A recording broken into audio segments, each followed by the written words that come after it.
Indian box office episode కి మీకు స్వాగతం. ప్రీవియస్ ఎపిసోడ్స్ లో even Hollywood and Indian box office లో మనం కంప్లీట్ గా రిలీజ్ అయిన ఫిల్మ్స్ గురించి, రన్ అవుతున్న ఫిల్మ్స్ గురించి కన్నా ఇయర్ లోని టాప్ 10 ఫిల్మ్స్ యొక్క బాక్స్ ఆఫీస్ డీటెయిల్స్ గురించి మాట్లాడుకున్నాం. సో ఇవాల్టి వీడియోలోని ఇండియన్ బాక్స్ ఆఫీస్ దగ్గర ప్రెసెంట్ రన్ అవుతున్న ఫిల్మ్స్ యొక్క బాక్స్ ఆఫీస్ డీటెయిల్స్ అండ్ అవి బ్రేక్ ఈవెన్ ని అందుకున్నాయా, అందుకుంటే ఎంత ప్రాఫిట్స్ కలెక్ట్ చేశాయి అనే దాని గురించి క్లారిటీగా తెలుసుకుందాం. శామ్ బహదూర్ అయితే థియేటర్స్ నుండి తీసేశారు. కంప్లీట్ గా ఫైనల్ రన్ ప్రకారం అయితే ఇక మాట్లాడుకుందాం. మంచి నెంబర్స్ నే ఫిల్మ్ ఎర్న్ చేస్తుంది గైస్. అంటే మంచిగా జస్ట్ సింపుల్ గా చెప్పలేను కానీ చాలా ఎక్కువగానే కలెక్ట్ చేసింది. జరహట్కే జరబట్కే ఈ ఇయర్ లోనే 116 crores కలెక్ట్ చేసింది కదా. అది కంప్లీట్ గా ఎంటర్టైనర్ ఫ్యామిలీస్ గానీ, అంటే ఆ సాంగ్స్ బాగా ట్రెండ్ అయ్యాయి, వైరల్ అయ్యాయి. సో దాన్ని బీట్ చేయడం అంటే ఒక నార్మల్ బయోపిక్ తోటి, అది కూడా క్లాష్ తోటి చాలా మంచి అచీవ్మెంట్ అని చెప్పుకోవాలి. ఫిల్మ్ చూసిన తర్వాత నేనైతే అంత ఎంటర్టైనింగ్ గా రెగ్యులర్ ఆడియన్స్ కి నచ్చచ్చు అని చెప్పి అనుకోలేదు గైస్. కంప్లీట్ గా కొంతమంది ఫిల్మ్ లవర్స్ కి మాత్రమే లిమిటెడ్ గా ఒక 50-70 crores లోపే ఆగిపోతుందని అనుకున్నప్పటికీ ఫైనల్ రన్ లో కూడా ఫిల్మ్ బాగా హోల్ ని పుల్ ని జనాల్ని లాగింది. జస్ట్ మిస్ ఇండియాలోని కూడా అలౌన్ గా 100 crore నెట్ అయితే పెట్టుండేది. బట్ ఫిల్మ్ కి స్టార్టింగ్ డే నుండి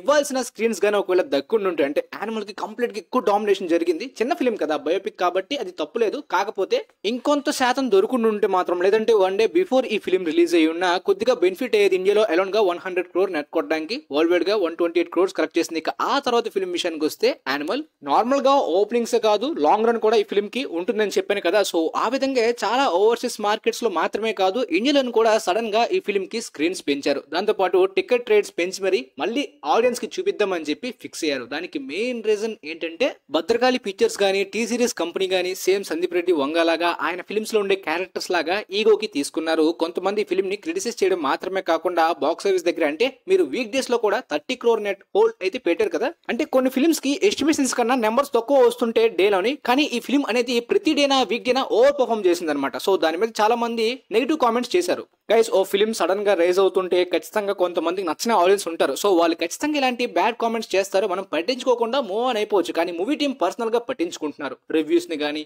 ఎవరైనా కామెంట్స్ చేసినా ఈగోకి తీసుకుని హట్ అయిపోతున్నారు. ట్రిపుల్ టైంలో కూడా బాక్స్ ఆఫీస్ మీద కానీ, దాంతోపాటు అవార్డు వింటున్నప్పుడు డబ్బులు ఇచ్చి కొనుక్కుంటారని చెప్పి తెలుగు వాళ్ళే అన్న రోజులు కూడా ఉన్నాయి. సో దాని అర్థం ఏంటి, పక్క స్టేట్ వాళ్ళు తెలుగు వాళ్ళే అంటున్నారు కదా, అవార్డుని డబ్బులు ఇచ్చుకొని ఉంటారని చెప్పి ఈ విధంగా జరుగుతుంటది. సో ఇలాంటివి జరుగుతుంటే క్రిటిసిజం అనేది తీసుకుంటూ వదిలేయాలి. చాలా ఫిలిమ్స్ నే అసలు అది బాగాలేదు, ఇది బాగాలేదు, దాని నుండి కాపీ చేశారు, ఇది చేశారు, అసలు ఈ ఫిల్మ్ కి 1000 కోట్లు రాకూడదు, అది ఇది అని చెప్పి జరుగుతూ ఉంటది. బట్ వీళ్ళ టీం కి కొంతమంది సజెస్ట్ చేశారు, క్రిటిసిజం తీసుకుని వదిలేయండి అంటే మేము అసలు వదలం అన్నట్టు ట్వీట్స్ చేయడం, దానికి రిప్లైస్ ఇవ్వడం జరుగుతుంది. ప్రెసెంట్ అయితే 1000 కోట్లు కొట్టాలని చెప్పి పంతానికి తీసుకున్నట్టున్నారు. ఆ ఎక్స్ట్రా స్క్రీన్స్ ని పెంచడం, చాలా తక్కువ రేట్ లో అమ్మడం. కొంతమంది మళ్ళీ కాంట్రవర్సీ క్రియేట్ అవుతుంది, దీని మీద కూడా ట్రోల్స్ చేస్తున్నారు. మరి ఎలా రియాక్ట్ అవుతారో చూడాలి. ఓవరాల్ గా ఇప్పటిదాకా అయితే మాత్రం ఈ ఫిలిం 900 crore మార్క్ ని టచ్ చేసింది కాబట్టి ఎంత తలుచుకున్నా సరే 1000 కోట్లు అంటే మాత్రం అసాధ్యం. ఫిలిం కి ఓన్లీ అలౌన్ గా హిందీ నెట్ లోని 500 crore నెట్ ని టచ్ చేసింది. అంటే ఇంకా బాహుబలి 2ని, గదా 2ని, పఠాన్ ని వీటిని బీట్ చేయలేదు, అదే నార్త్ బెల్ట్స్ లో. ఇక ఇండియన్ వేర్ నెట్ లో అయితే మాత్రం డబ్బింగ్ వెర్షన్స్ లో యానిమల్ కి బాగా ఎక్కువ వచ్చింది, అంటే పఠాన్ కన్నా. సో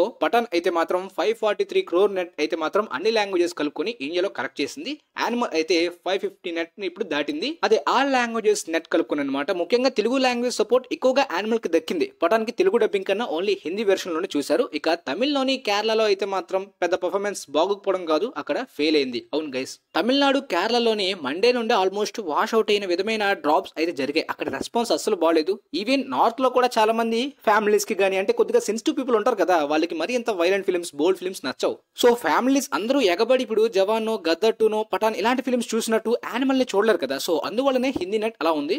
బట్ యానిమల్ కి అయితే యూత్ పీపుల్, యంగ్ పీపుల్స్ అయితే ఎగబడ్డారు. రిపీట్స్ అయితే మాత్రం ఆ కిక్, అంటే కొన్ని సీన్స్ అయితే ఇంటర్నెట్ లో చూస్తున్నా బాగా వైరల్ అయి చెప్పి ఇంకా రిపీట్స్ వేస్తూ ఉంటారు థియేటర్స్ లోనే. సో యునానిమస్ గా పాజిటివ్ రెస్పాన్స్ ఒక కమర్షియల్ సక్సెస్ అయిన ఫిల్మ్ కి రావడం కష్టం గైస్. ఖచ్చితంగా కొన్ని ఫిల్మ్స్ ని హేట్ చేసే వాళ్ళు కొంతమంది ఉంటారు, ఆ బాక్స్ ఆఫీస్ సక్సెస్ ని డైజెస్ట్ చేసుకోలేని వాళ్ళు కూడా. కానీ మూవీ టీం అనవసరంగా ట్రిగర్ అవుతున్నారు. ఇక ఓవర్సీస్ పరంగా అయితే మాత్రం బాలీవుడ్ పరంగా, ఆ ఇండస్ట్రీ పరంగా 244 crores ని ఇంటర్నేషనల్ మార్కెట్స్ నుండి కలెక్ట్ చేసింది కాబట్టి పెద్ద రికార్డ్ గైస్. అంటే ఇనిషియల్ రిలీజ్ లోని ఏ ఫిల్మ్ కూడా ఇంతవరకు అది అందుకోలేదు. జవాన్, పఠాన్ మాత్రమే అందుకున్నాయి. ఆ రెండు కూడా 400 crores దాటే ఓవర్సీస్ లో అలౌన్ గా. బట్ ఈ ఫిల్మ్ కి అంత సాధ్యం కానప్పటికీ థర్డ్ ప్లేస్ లో ఎర్న్ చేయడం కూడా గొప్ప విషయమే. ఇక ఆస్ట్రేలియా, కెనడాలో అయితే మాత్రం పఠాన్, జవాన్ కన్నా ఈ ఫిల్మ్ ఎక్కువగా కలెక్ట్ చేసింది. సో మొత్తానికి ఫైనల్ గా 900 crores ఏ రేటెడ్ లోని టచ్ చేసిన హైయెస్ట్ ఫిల్మ్ ఇదే. మరి ఫ్యూచర్ లో ఈ రికార్డ్ ని ఎవరు బ్రేక్ చేస్తారు? యానిమల్ పార్క్ బ్రేక్ చేస్తుందా, లేదంటే స్పిరిట్ ఫిల్మ్ బ్రేక్ చేస్తుందా, లేదంటే సలార్ పార్ట్ 2 బ్రేక్ చేస్తుందా, లేదంటే దేవరా పార్ట్ 2 బ్రేక్ చేస్తుందా? అంటే దేవరా 1 ఒకవేళ పెద్ద హిట్ అయి ఉంటే, అదే ఒకవేళ అయితే ఓవరాల్ గా ఈ ఏ రేటెడ్ అనేది ఇప్పుడు లిమిటెడ్ కాదు. చాలా మంది ఈ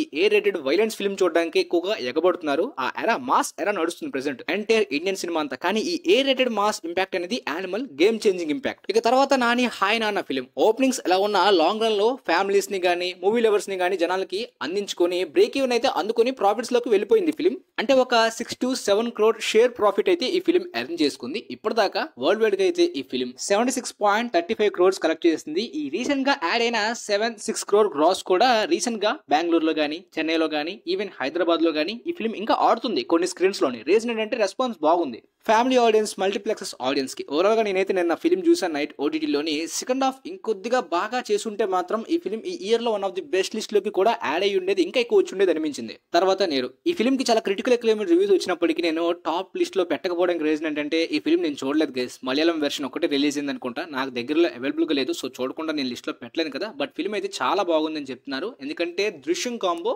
జీతు జోసెఫ్ గారి డైరెక్షన్ గురించి మనకు తెలిసిందే. వరల్డ్ వైడ్ గా ఈ ఫిలిం 81 crores ని కలెక్ట్ చేసింది. ఓవర్సీస్ లో 31.25 crores. మెయిన్ రీజన్ ఏంటంటే కేరళ స్టేట్ చాలా చాలా చిన్నదైనప్పటికీ మిడిల్ ఈస్ట్ లోని కొన్ని అదర్ కంట్రీస్ లో యూఏఈ లాంటి కంట్రీస్ లో మలయాళం వాళ్ళ ఎన్ఆర్ఐ పీపుల్స్ ఉన్నారు. ప్రెసెంట్ మలయాళం ఇండస్ట్రీ తక్కువగా ఉన్నప్పటికీ కన్నడ ఇండస్ట్రీ కన్నా మలయాళం వాళ్ళకి ఓవర్సీస్ మార్కెట్ ఎక్కువ. కన్నడ వాళ్ళకి ఓవర్సీస్ మార్కెట్ అస్సలు లేదు. ఈవెన్ ఫస్ట్ 100 crore ఫిల్మ్ కొట్టింది కూడా మలయాళం ఇండస్ట్రీ నుండి ఆ మోహన్ లాల్ గారి పులి మురుగన్ మన్యం Phule. But KGF 1, KGF 2, Kantara and Charlie 777 ఈ మధ్యన కమర్షియల్ గా వాళ్ళు బాగా పెరుగుతున్నారు. మరి మలయాళం ఇండస్ట్రీ కూడా కమర్షియల్ గా ఎలా యూజ్ చేసుకుంటారో చూడాలి. ఇక సేమ్ డేట్ రిలీజ్ అయిన షారుఖ్ ఖాన్ గారి డంకీ ఫిల్మ్ విషయానికి వస్తే రీసెంట్ గా అంటే మీ అందరికీ తెలిసే ఉంటుంది రాష్ట్రపతి భవన్ లోని స్పెషల్ స్క్రీనింగ్ జరిగిన తర్వాత కూడా రాజు హిరాని గారు లైవ్ లో వచ్చి రెస్పాన్స్ అయితే ఇచ్చారు. అసలు ఆయనకి ఈ రెస్పాన్స్ మీద ఎలాంటి ఫీలింగ్ కలిగిందో అండ్ రీసెంట్ గా ఒక వీడియో కాన్ఫరెన్స్ లో చెప్పారనమాట. నేనైతే బాగా హ్యాపీగా ఫీల్ అవుతున్నాను థియేటర్స్ దగ్గర జనాలు వెళ్ళడం. అంటే నేనైతే లాక్డౌన్ తర్వాత పెద్ద పెద్ద కమర్షియల్ ఫిల్మ్స్ కూడా ఫెయిల్ అవ్వడం కానీ కొద్దిగా వాష్ అవుట్ అవడం కానీ ఇలాంటి జానరా అచీవ్ అవుతుందని చెప్పి అనుకోలేదు, కానీ డీసెంట్ కలెక్షన్స్ ఎక్స్పెక్ట్ చేశాను. అండ్ నా ప్రీవియస్ ట్రాక్ రికార్డ్ రేంజ్ కూడా నేను బాక్స్ ఆఫీస్ ని ఎక్స్పెక్ట్ చేయలేదు. రీజన్ ఏంటంటే ఒకప్పటి ఇండస్ట్రీ వేరు, ఆఫ్టర్ కోవిడ్ తర్వాత ఇండస్ట్రీ వేరు. మీరు చూస్తున్నారు ఫిల్మ్స్ ఏ విధంగా సఫర్ అయ్యాయో.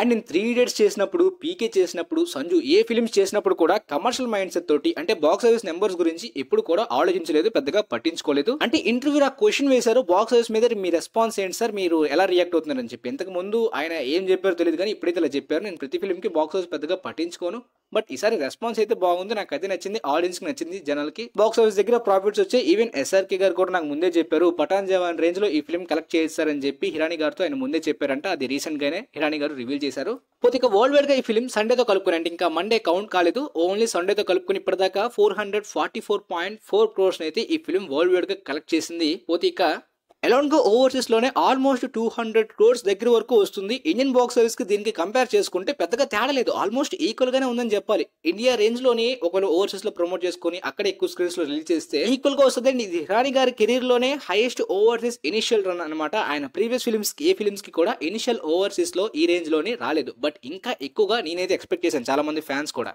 ఓవర్సీస్ రిలీజ్ లో గానీ రేట్స్ లో గానీ ఈవెన్ ఫిల్మ్ లోని అంటే ఓవర్సీస్ లో అంత పెద్ద ప్రోగ్రెస్ ని వాళ్ళు పెట్టుకోలేనట్టు క్లియర్ గా తెలుస్తుంది. సో అది ఇంకా పెట్టుకుని ఉంటే మాత్రం మంచి సెన్సేషన్ నెంబర్స్ క్రియేట్ చేసి ఉండేది. ఇండియాలో మాత్రం తేలిపోయింది ఈ డ్రామా జోనర్ అనేది ఒకప్పటి రేంజ్ లో సెన్సేషన్ క్రియేట్ చేయలేదు. ఇప్పట్లో చాలా మందికి మాస్ ఫిల్మ్స్ ఆడేలాంటి అండ్ సీక్వెల్ ఫిల్మ్స్ ఆడేలాంటి ఎరా అనమాట. పోతే ఈ రికార్డ్ ని అంటే వరల్డ్ వైడ్ గా 450 crores ఒకవేళ ఇప్పుడు 470 crores దగ్గర ఆగిపోయినా లేదంటే 500 crores కలెక్ట్ చేసిన ఈ non action drama genre record ని అప్కమింగ్ గా బన్సాలి గారి మళ్ళీ బీట్ చేస్తారు లేదంటే ఏ డైరెక్టర్ బీట్ చేస్తారని మీరు అనుకుంటున్నారో కింద కమెంట్ సెక్షన్ లో తెలియజేయండి. ఒకవేళ అప్పటికి ఆ డ్రామా ఫిల్మ్ కి క్లాష్ లేకుండా and word of mouth unanimous critical acclaimed reviews వస్తే బాగా యూజ్ అవుతుంది. మోస్ట్ ఆఫ్ ది ఈ జోనర్స్ కి ఓపెన్ ఇండియా కన్నా క్రిటికల్ అక్లెయిమ్డ్ రివ్యూస్ తో లాంగ్ రన్ ఎక్కువ ఇంపార్టెంట్. సలార్ ఫిల్మ్ విషయానికి వస్తే ఈ ఫిల్మ్ అనేది సాక్నల్ ట్రాకింగ్ ప్రకారం అయితే డంకీ అండ్ సలార్ కి ఆ మెయిన్ అడ్మిన్ అనే అతనికి కొద్దిగా హెల్త్ బాగాలేదంటే అందువల్లనే గ్లోబల్ ట్రాకింగ్ ఆయన చేయలేకపోతున్నాడు. ప్రస్తుతానికి అది కొద్దిగా ట్రాకింగ్ వేరేగా ఉంది. ఇంకా 600 crores కూడా దాటినట్టు ఉంది సలార్ కి, బట్ 600 crores అయితే దాటేసింది అంటే రీసెంట్ తెలుగు ట్రాకర్స్ ప్రకారం. బట్ బ్రేక్ ఈవెన్ అయితే మాత్రం కంప్లీట్ గా జరగలేదు గైస్. అండ్ ఆంధ్ర అండ్ చాలా ఏరియాస్ లో సీడెడ్ లో కూడా ఇంకా ఫిల్మ్ కి బ్రేక్ ఈవెన్ కాకపోవడం అయితే T2B లైవ్ వాళ్ళు హైర్స్ ని GST ని ఇంకా యాడ్ చేసుకున్నారు, అది ఇంకా తీయలేదు. ఈ హైర్స్ GST కాస్ట్ అనేది ఎప్పుడు తీస్తారంటే film complete break even world wide గా అయినంత వరకు ఇది అలానే ఉంటాయి అనమాట. ఒకవేళ బ్రేక్ ఈవెన్ కాకపోతే ఆ హైర్స్ తీరు అలానే ఉంచేస్తారు, ఎందుకంటే ఫిక్స్డ్ హైర్ సర్క్యూట్స్ లో పెట్టుకున్నారు ముందుగానే డిస్ట్రిబ్యూటర్ ఎగ్జిబ్యూటర్ కి పెట్టుకునేది అది. పోతే యాజ్ ఆఫ్ నౌ ఈ ఫిల్మ్ ఇంకొక 27 crore షేర్ ని కలెక్ట్ చేస్తే వరల్డ్ వైడ్ బ్రేక్ ఈవెన్ ని అందుకుని ప్రాఫిట్స్ లోకి వెళ్తుంది. అంటే క్లీన్ హిట్ ట్యాగ్ ని సొంతం చేసుకుంటుంది. 27 crore షేర్ అంటే 40 నుండి 50 crore గ్రాస్. అయితే ఈ ఫిల్మ్ కి మండే అప్డేట్ వచ్చేసింది, ఇంకా డంకీకి మండే అప్డేట్ రాలేదు. సలార్ కి సండే అండ్ మండే అప్డేట్ కూడా ఇప్పుడు వచ్చింది. కాబట్టి రీజన్ ఏంటంటే ఓవర్సీస్ లో కంప్లీట్ గా అయిపోయింది, రన్ ఏమీ లేదు, అంతా కూడా ఫాస్ట్ గా తక్కువ నెంబర్స్ కాబట్టి వెంటనే వచ్చేస్తాయి. ఓవర్సీస్ లో ఫిలిం ఫ్లాప్ అయింది గైస్, ఎక్కువ లాస్ ని పెట్టింది. హిందీలోనే ఇంకొక 2 crore షేర్ వచ్చేస్తే బ్రేక్ ఈవెన్ అయిపోతుంది. కేరళలో ప్రాఫిట్ వచ్చేసాయి. ఇక కర్ణాటకలోనే 9 crore షేర్ దాటాలి. సో అక్కడ పెద్ద ఫ్లాప్ అయింది.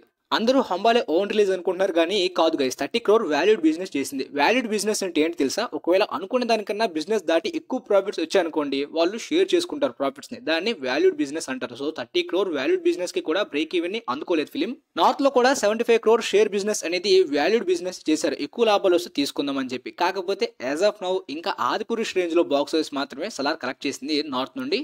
అంటే నార్త్ లో ఆల్మోస్ట్ 7,000+ షోస్ అయితే మాత్రం తర్వాత నుండి చాలా ఎక్కువగా దక్కే. మీలో చాలా మందికి తెలుసో లేదో, దాని గురించి ప్రచారం చేశారో తెలియదు కానీ ఆల్మోస్ట్ ఈక్వల్ గా షోస్ ని పెంచారు. నార్త్ లో ఆదిపురుష్, సలార్, త్రిబులర్ ఈ పర్ఫార్మెన్సెస్ ఎందుకు ఇలా జరిగిందో నేను సపరేట్ ఇంకొక వీడియో చేసి సపరేట్ గా మీకు క్లారిటీ ఇస్తాను. అంటే బాక్స్ ఆఫీస్ నార్త్ మార్కెట్ ని ఏ విధంగా టార్గెట్ చేయొచ్చు పాన్ ఇండియా ఫిల్మ్స్ అని. నార్త్ లో పెద్ద సినిమా క్లాస్ వదిలేస్తే సౌత్ స్టేట్స్ లోనే ఫిల్మ్ చాలా దారుణంగా పర్ఫార్మ్ చేస్తుంది. కేరళలో పృథ్వీరాజ్ సుకుమార్ గారిని పెట్టుకున్న కేవలం 6 crore షేర్ అంటే అస్సలు చాలా తక్కువ. ఈవెన్ ఇక తమిళనాడులో బ్రేక్ ఇన్ కాలేదు, ఇంకొక 1 crore షేర్ దాటితే బ్రేక్ ఇన్ అవుతుంది తమిళనాడులో. ప్రశాంత్ నీల్ గారు KGF 2 తోటి కేరళలోని 66 crores ఎంతో కలెక్ట్ చేశారు. పెద్ద రికార్డ్ ఇది. తమిళనాడులో ఆల్మోస్ట్ 100 కోట్లు దాటేసింది, ఇంకా పెద్ద రికార్డ్ అది. పోతే వరల్డ్ వైడ్ గా 604 crores ని కలెక్ట్ చేసింది. ఇంకా లియో జైలర్ ని కంప్లీట్ గా బ్రేక్ చేయనప్పటికీ ఫిలిం ని చైనా అండ్ జపాన్ అండ్ చాలా కంట్రీస్ లో రిలీజ్ చేయడానికి ప్లాన్ చేస్తున్నారు. అది ఒక మిస్టేక్ అనిపిస్తుంది, ఎందుకంటే దానివల్ల బిజినెస్ ఎక్కువ జరిగి అక్కడ కూడా మళ్ళీ లాస్ అయితే అదొక మిస్టేక్ అవుతుంది గైస్. కోపం అవ్వకండి. ఎందుకు ఇలా చెప్తున్నానంటే రష్యాలో పుష్ప మొన్న రిలీజ్ చేసి చాలా పెద్ద లాస్ అయింది. కనీసం వాళ్ళు వెళ్ళిన ఆ ఫ్లైట్ టికెట్ కాస్ట్ యొక్క మనీని కూడా తిరిగి రాబట్టలేకపోయింది. ఇక చైనాలో బాహుబలి 2 పెద్ద ఫ్లాప్ అయింది. సో ఈ సెకండ్ ఫేజ్ రిలీజ్ అనేది కొద్దిగా శ్రద్ధ పెట్టి చేయాల్సిందే, ఎందుకంటే KGF 2 మొన్న జపాన్ లో రిలీజ్ చేశారు. KGF 2, 1 రెండు కూడా ఫెయిల్ అయ్యాయి. మేబీ త్రిబులర్ సక్సెస్ చూసి ట్రై చేసి ఉండొచ్చు. సో ఈ సెకండ్ ఫేజ్ రిలీజ్ అనేది కొద్దిగా రిస్క్ తో కూడి ఎక్స్ట్రా లాస్ ఎందుకు మళ్ళీ పెట్టుకోవడం. ఇక ఆ తర్వాత డి బాస్ గారి కటెరా ఫిల్మ్ రిలీజ్ అయింది. ఈయన మీలో చాలా మందికి తెలియకపోవచ్చు, దర్శన్ తోగుదీప్ అని చెప్పి ఛాలెంజింగ్ స్టార్ డి బాస్ అంటారు. కర్ణాటకలోని నెంబర్ 1 సూపర్ స్టార్ అని చెప్పొచ్చు. అంటే మాస్ బెల్ట్స్ లో నేను కర్ణాటకలో ఉన్నప్పుడైతే ఆటోల్లో కానీ రిక్షాలు కానీ ఈ మాస్ బెల్ట్స్ లో విపరీతమైన క్రేజ్ ఉంది. అంటే తెలియని వాళ్ళకి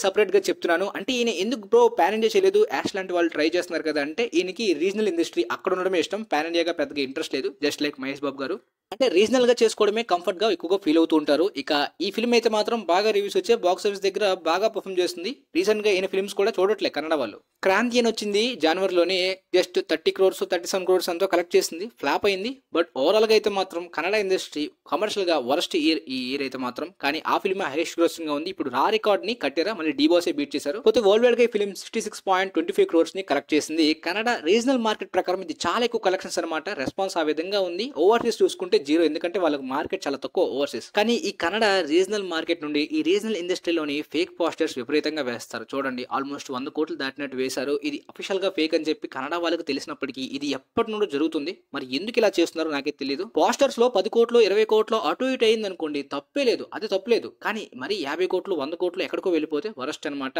విక్రాంత్ రోనా కలెక్ట్ చేసింది 100 కోట్లు అయితే 200 కోట్లు అన్నట్టు చెప్పి ఆర్టికల్స్ లో వచ్చాయి. బట్ కాంతారా, చార్లీ 777 గానీ, KGF 2 కి కానీ ఎక్కడ కూడా ఫేక్ అనేది జరగలేదు. జెన్యున్ గా పోస్టర్స్ నుండి ట్రాకింగ్ కి తగ్గట్టు బాక్స్ ఆఫీస్ కలెక్షన్స్ అనేవి నెంబర్స్ యాక్యురేట్ గా వచ్చాయి. ఒక విషయంలో నాకు హ్యాపీగా ఉంది ఏంటంటే, పోస్టర్స్ పక్కన పెట్టేస్తే తెలుగు ట్రేడ్ ప్రకారం అయితే, అంటే తమిళ ట్రేడర్స్ చాలా మంది లియో ట్రాకింగ్ బాక్స్ ఆఫీస్ ఒకలాగా ఉంటే కలెక్షన్స్ వేరేలాగా వాళ్ళ ట్వీట్స్ లో వేరేలా చూపించారు ఆ PR లోని. But Tollywood mostly tracking media వీళ్ళందరూ కూడా యాక్యురేట్ నెంబర్స్, అంటే ఎంత వచ్చిందో అంతే చూపించారు. పోస్టర్స్ వాళ్ళు ఎంత వేసుకున్న ఒరిజినల్ నెంబర్స్ జెన్యున్ గా చూపించడం అనేది ఇది ఒక రిప్యుటేషన్ పెంచుతుంది ఆ ట్రేడర్స్ కి గానీ.